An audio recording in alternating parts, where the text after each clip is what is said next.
नमस्कार, मैं डॉक्टर सिराज शेख और आप देख रहे हैं मेरा यूट्यूब चैनल ज्ञानवर्धन। ज्ञानवर्धन चैनल में आप सभी का मैं स्वागत करता हूं।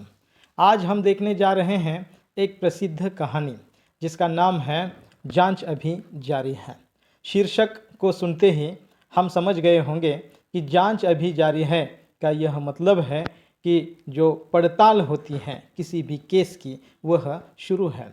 और हम देखते हैं आज समाज में कई सारे ऐसी फाइल्स हैं पड़ी हुई कि जहाँ पर किसी जिसको हम कहते हैं कि कसूरवार या कोई कसूरवार है तो वह कसूरवार न होने के बिना पर भी उसकी जांच चलती रहती है और वह जांच चलते चलते इसका ये जो होता है कसूरवार, जो कसूरवार सच्चाई में नहीं होता लेकिन उसका कसूर दिखाया जाता है और जांच की जाती है और सत्य का पक्ष होने के बावजूद भी उसकी बाजू लेने वाला कोई नहीं होता है। अक्सर ऐसी कई कहानियां हमें यहाँ पर घटित हुई दिखाई देती हैं।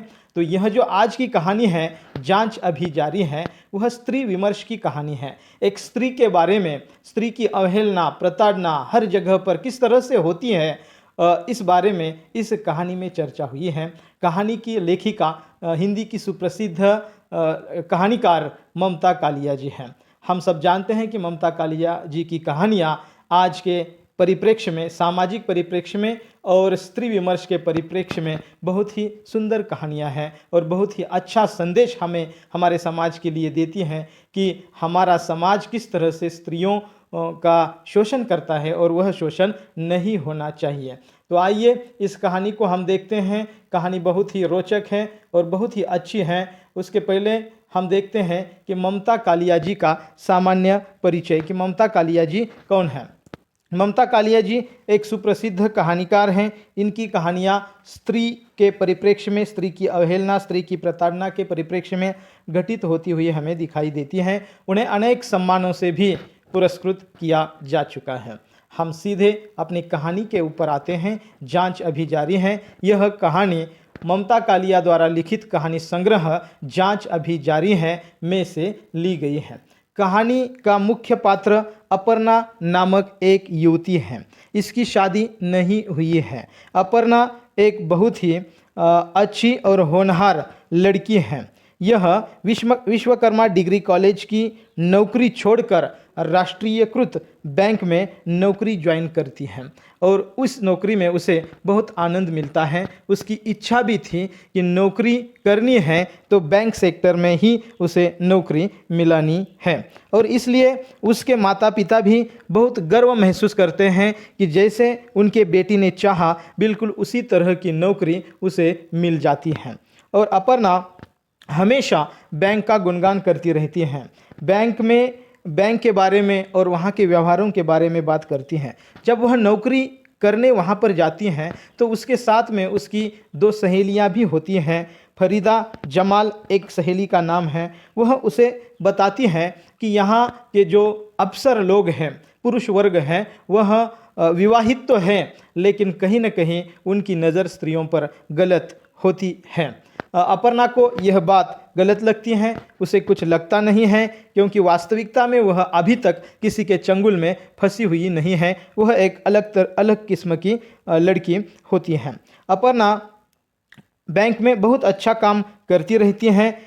एक बार अचानक से ये होता है कि वह बैंक में और दो किरदार भी हैं, यानी कि दो कैरेक्टर या चरित्र भी हैं, मिस्टर खन्ना और मिस्टर सिन्हा।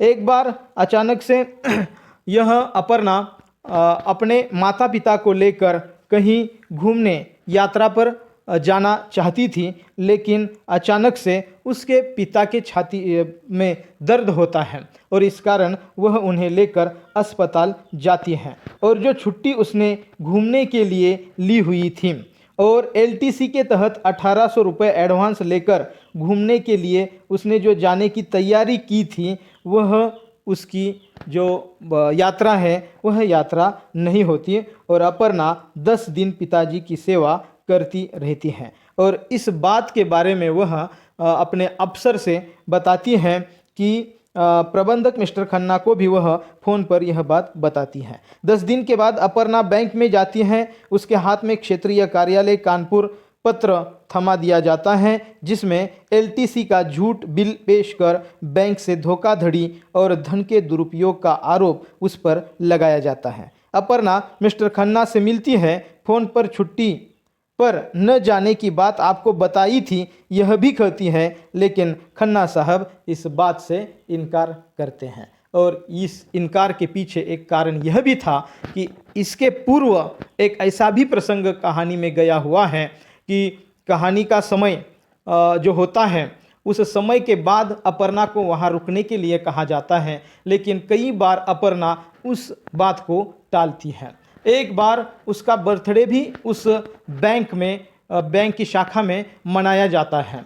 तब उसे पता चलता है कि बैंक में छुट्टी के बाद में जब बैंक चालू होता है तो उसमें कुछ दुर्व्यवहार भी होते हैं, जो कि उसे लगता था कि काम यानी कि समय के बाद भी बैंक वाले कार्य करते रहते हैं, व्यावहारिक कार्य करते रहते हैं, ऐसा उसका दावा था। लेकिन यह दावा उसका झूठ साबित होता है और तब वह पहचानती है और वह मिस्टर खन्ना, मिस्टर सिन्हा और वहाँ के लोगों को कुछ बातों के लिए इनकार करती है। और उसकी इसी अच्छी पेशगोई के कारण उसे यह फंसाया जाता है, यहाँ फंसाया जाता है और उसकी बाजू लेने वाला कोई नहीं होता है। और फिर जांच पड़ताल शुरू हो जाती है, उसे झूठे केस में फंसा दिया जाता है। और जब पूछताछ होती है, जांच पड़ताल होती है, तो भी उसकी सहेलियां हो या बैंक के अन्य कर्मचारी हो, कोई भी उसका साथ नहीं देते। अपर्णा के ऊपर जांच समिति नियुक्त की जाती है। उसमें प्रीतम सिंह, समीर सक्सेना और एक अधिकारी होते हैं। अपर्णा प्रीतम सिंह, समीर सक्सेना से मिलती हैं, अपनी सफाई देती हैं। वे भी अपर्णा का साहस बढ़ाते हैं, गहराई से फाइल को देखने का आश्वासन और भरोसा दिलवाते हैं, लेकिन जांच और पड़ताल जारी ही रहती है। अपर्णा को राष्ट्रीयकृत बैंक में घपले कैसे होते हैं, सौदेबाजी कैसे होती है, मेडिकल बिल, यात्रा बिल, स्टेशनरी बिल झूठे होते हैं, छोटा बड़ा कोई भी कर्ज हो बिना कमीशन के मंजूर नहीं होता, ऊपर से नीचे तक सबका कमीशन बंधा रहता है, आदि की जानकारी जो अपर्णा को पहले नहीं थी, उस जानकारी से वह रूबरू हो जाती है और उसे पता चलता है कि बैंक हो या कोई भी सेक्टर हो, अधिकतर वहाँ पर जो है ऐसे घोटाले होते रहते हैं। और इसी जांच पड़ताल के दरमियान में उसका कोई भी साथ न देने के कारण अपर्णा अंदर से टूट जाती है। वह अविवाहिता होती है, वह चाहती है किसी से विवाह करना, लेकिन उस तरह का व्यक्ति उसे नहीं मिल पाता है। अंत में अपर्णा का साहस टूट जाता है। वह नौकरी भी छोड़ देना चाहती है, लेकिन नौकरी छोड़ने का मतलब होता है कि वह कसूरवार है, इसलिए वह नौकरी भी नहीं छोड़ पाती हैं। वित्त मंत्री से शिकायत करना चाहती हैं, वे भी जांच समिति बिठाएंगे, फाइल दर्जनों लोगों के हाथ में चली जाएगी, हाथ में कुछ भी नहीं लगेगा, यह सोचकर चुप रहती हैं। जांच का सिलसिला जारी रहता है। अपर्णा दर दर की ठोकरें खाती हैं। सहेलियां, मेहमान, समाज में किसी उसकी बेइज्जती हुई ऐसा उसे लगता रहता है। वह जांच होने से पूर्व ही सजा भुगत रही होती है। वह पुरुष वर्ग से पीड़ित नारी है। वह सड़ी गली सरकारी व्यवस्था का शिकार बनती है। मानव रूपी भेड़िए अपनी चाल चल चुके थे। शायद अपर्णा बैंक अधिकारियों का भंडाफोड़ कर सकेगी, यह संदेह आया होगा। इसी कारण तो छोटी सी बात का बतंगड़ बना दिया गया और एलटीसी के पैसे वापस लेकर मामला रफा दफा कर सकते थे। इस प्रकार से यह जांच पड़ताल जारी रहती है और उसका शोषण होता रहता है। यहाँ पर बहुत ही अच्छे मायने में और अच्छे ढंग से ममता कालिया जी ने यह बताने का प्रयास किया है कि हमारे यहाँ पर कई बार जिसका कोई दोष भी नहीं होता है, फिर भी उसे दोषी ठहराया जाता है और उसका साथ देने वाला कोई नहीं होता है।